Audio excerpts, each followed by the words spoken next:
হঠাৎ করেই নতুন রাষ্ট্রপতি কে হচ্ছেন তা নিয়ে নানান ধরনের নাম শোনা যাচ্ছিল, নানান ধরনের গুঞ্জন জল্পনা।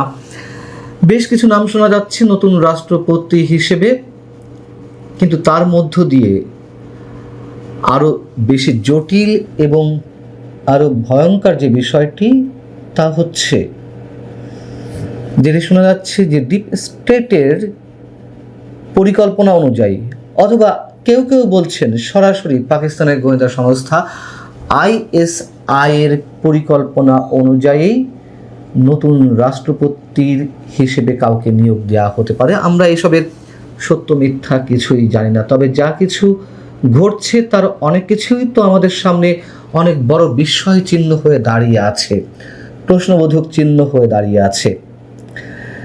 তবে এই পর্যন্ত যেটি জানা যাচ্ছে যে বর্তমান রাষ্ট্রপতি মোহাম্মদ শাহাবুদ্দিন চুপ্পু সাহেবকে এরই মধ্যে জানিয়ে দেওয়া হয়েছে তিনি যেন স্বাস্থ্যগত কারণ দেখিয়ে পদত্যাগ করেন, এবং সেটি করতে হবে 25শে জুলাইয়ের মধ্যে। আবার কেউ বলছেন যে তিনি এরই মধ্যে পদত্যাগপত্র জমা দিয়ে দিয়েছেন। তারিখ যেটি জানা যাচ্ছে 21শে জুলাই তিনি নাকি পদত্যাগপত্র এরই মধ্যে দিয়ে দিয়েছেন, এবং তিনি সিঙ্গাপুরে স্থায়ীভাবে বসবাসের পরিকল্পনা নিয়েছেন, টার্গেট নিয়েছেন। যেহেতু বিএনপির মধ্য থেকে যাদেরকে রাষ্ট্রপতি হিসেবে মনোনয়ন দেওয়া হবে বলে জানা যাচ্ছিল, তার মধ্যে এগিয়েছিলেন ডক্টর আব্দুল মঈন খান, নাম শোনা যাচ্ছিল ডক্টর খন্দকার মোশাররফ হোসেনের, নাম শোনা যাচ্ছিল মির্জা ফখরুল সাহেবের। কিন্তু হঠাৎ করে যে নামটি আমাদের সামনে এলো, বা যে নামগুলো আমাদের সামনে এলো, তার মধ্যে এক নম্বরে রয়েছে বর্তমান মন্ত্রিপরিষদ সচিব নসিমুল গনির নাম। আরও একজনের নাম শোনা যাচ্ছে আব্দুস সাত্তার সাহেবের নাম। আরও একজনের নাম শোনা যাচ্ছে একজন দণ্ডপ্রাপ্ত যুদ্ধাপরাধীর সন্তানের নাম। আব্দুস সাত্তার বর্তমানে প্রধানমন্ত্রীর মুখ্য সচিব হিসেবে কাজ করছেন। আওয়ামী লীগ সরকারের সময় তাকে রিটায়ারমেন্টে পাঠানো হয়েছিল। নসিমুল গনি সাহেব, এই ভদ্রলোককে নিয়ে নানান ধরনের কথা তো রয়েছেই, এবং নিঃসন্দেহে তিনি মিস্টিরিয়াস পারসন। 2013 সালে তাকে চাকরি থেকে অবসরে পাঠানো হয় আওয়ামী লীগ সরকারের সময়। 2024-এর 5 আগস্টের গণঅভ্যুত্থানের পর তাকে ফিরিয়ে আনা হয় সরকারি চাকরিতে। রাষ্ট্রপতির কার্যালয়ের জনবিভাগের সিনিয়র সচিব হিসেবে তাকে নিয়োগ দেওয়া হয়। খেয়াল করুন যে কোত্থেকে কোথায় যাচ্ছে। এরপর তার বিরুদ্ধে অভিযোগ উঠল হিজবুত তাহরীরের সঙ্গে সম্পৃক্ততার বিষয়ে। অনেকে বলেন তিনি হিজবুত তাহরীর প্রতিষ্ঠাতা সদস্য। যদি এগুলো অভিযোগ করা হয়েছে, তৎকালীন ইউনূস সরকারের পক্ষ থেকেও অভিযোগগুলো অস্বীকার করা হয়েছে। নাসিমুল গনি সাহেব তিনি নিজেই এগুলো ডিনাই করেছেন। ডিনাই করারই কথা, আমরা জানি না যে আসলে এগুলোর সত্যতা কতখানি। তবে যারা অভিযোগগুলো করছিলেন তারাও কিছু যুক্তি তুলে ধরার চেষ্টা করছিলেন। তো তাকে যখন রাষ্ট্রপতির কার্যালয়ের জনবিভাগের সিনিয়র সচিব হিসেবে নিয়োগ দেওয়া হলো, পরবর্তীতে তাকে স্বরাষ্ট্র মন্ত্রণালয়ের মতন খুবই গুরুত্বপূর্ণ একটা মন্ত্রণালয়ের সিনিয়র সচিব হিসেবে বদলি করা হলো। তারপর কি হলো? আরও আশ্চর্য বিষয়, 2026-এর 12ই ফেব্রুয়ারি নির্বাচনের পর বিএনপি সরকার গঠনের আগেই, অর্থাৎ ডক্টর ইউনূস সরকার থাকাকালীন সময়ে তাকে নতুন সরকারের মন্ত্রী পরিষদ সচিব হিসেবে চুক্তিভিত্তিক নিয়োগ দেওয়া হলো। তার এই চুক্তিভিত্তিক নিয়োগ দেওয়া নিয়েও নানান ধরনের প্রশ্ন উঠেছে তখন, যে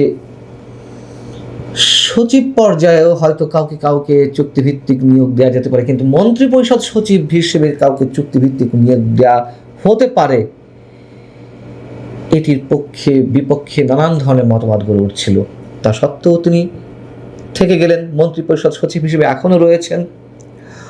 অতএব মিস্টার নসিমুল গনি যদি রাষ্ট্রপতির পদে বসেনও চূড়ান্তভাবে, তাতে কি অবাক হওয়ার কিছু থাকবে?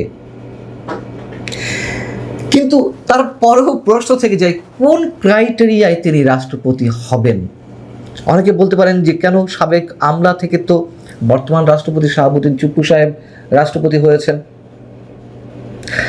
শাহাবুদ্দিন চুপ্পু আওয়ামী লীগের শীর্ষ কমান্ডের, হাই কমান্ডের বিশ্বস্ত ভাজন ছিলেন। তিনি ছাত্র জীবনে পাবনা জেলা ছাত্রলীগের সভাপতি ছিলেন, পাবনা জেলা যুবলীগের সভাপতি ছিলেন। তিনি বঙ্গবন্ধুর হত্যাকাণ্ডের পর কারাবরণ করেছেন এবং সর্বোপরি সাবেক প্রধানমন্ত্রী শেখ হাসিনার একজন বিশ্বস্ত মানুষ দরকার ছিল, যিনি আপাদমস্তক তার অনুগত থাকবেন। তাকে তো আমরা শেখ হাসিনার পা ছুঁয়ে সালামও করতে দেখেছি। সেই ব্যক্তিকেই শেখ হাসিনা রাষ্ট্রপতি নির্বাচন করলেন, যদিও বা যেদিন তার নাম ঘোষণা করা হলো সেদিন আওয়ামী লীগের শীর্ষ পর্যায় থেকে শুরু করে তৃণমূলের নেতাকর্মীরা সবাই অবাক হয়েছিলেন যে শাহাবুদ্দিন চুপ্পু সাহেব কিভাবে রাষ্ট্রপতি হন। সেখানে শাহাবুদ্দিন চুপ্পুর দলীয় আনুগত্য অনেক দিক থেকে ছিল, কিন্তু নসিমুল গনি সাহেব তিনি কিভাবে রাষ্ট্রপতি হতে পারেন? অস্বাভাবিক কিছু না, আমি বলছি না যে এটি একেবারে নিশ্চয়তা পাওয়া গেছে, হলেও নিশ্চয়ই অবাক হওয়ার তেমন কিছু থাকবে না। তার আরেকটি উদাহরণ দেওয়া যেতে পারে, ডক্টর খলিলুর রহমান বর্তমান যিনি পররাষ্ট্রমন্ত্রী, কোত্থেকে কোথায় উড়ে এসে জুড়ে বসে তিনি বিএনপি সরকারের পররাষ্ট্রমন্ত্রী হয়ে গেলেন। তো আমাদের অবাক হওয়ার কিছু থাকবে? থাকার কথা নয়। এর আগে ডক্টর ইউনূস সম্পর্কে জানা যাচ্ছিল যে তিনি রাষ্ট্রপতি পদে বসবেন এবং এখনো পর্যন্ত তিনি তদবির করছেন বলে জানা যাচ্ছে। যদি সত্যি সত্যি দলের বাইরে থেকে,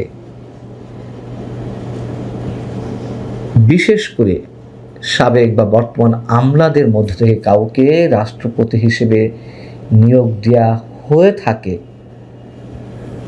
তিনি যেই হন না কেন, আমাদের ধরে নিতে কোনো সমস্যা হবে না ডিপ স্টেটের নানান ধরনের প্ল্যানিং অথবা পার্শ্ববর্তী কোনো রাষ্ট্রের বিশেষ কোনো গোয়েন্দা সংস্থার নীল নকশা অনুযায়ী অনেক কিছুই হচ্ছে। আমাদের এটুকু ধরে নিতেই হবে। ভালো থাকুন সবাই। আল্লাহ হাফিজ।